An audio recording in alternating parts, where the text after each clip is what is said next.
জামায়াতের নায়েবে আমির এটিএম আজহারুল ইসলাম অভিযোগ করে বলেছেন, অন্তর্বর্তীকালীন সরকারের কাছে নির্বাচনের লেভেল প্লেইং ফিল্ড সহ ৫ দফা দাবি জানানো হলেও সেটির কোনো দৃশ্যমান অগ্রগতি নেই।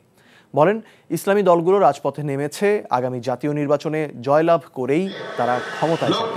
সকালে রংপুর কেন্দ্রীয় ঈদগাহ মাঠে আন্দোলনরত সমমনা ইসলামী সহ ৮ দলের বিভাগীয় সমাবেশে এসব কথা বলেন তিনি। দেশের সুশাসন ও শান্তি প্রতিষ্ঠার লক্ষ্যে শরিয়া আইন প্রতিষ্ঠা করা হবে বলেও জানান তিনি।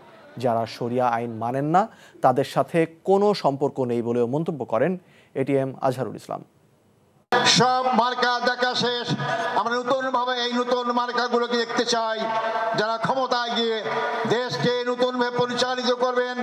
সম্পূর্ণ আধিপত্যবাদ বিরোধী শক্তি আজকে ক্ষমতায় গেলে আমরা আমার দেশ আমি শাসন করতে পারবো, বাংলাদেশের জনগণই শাসন করতে পারবো।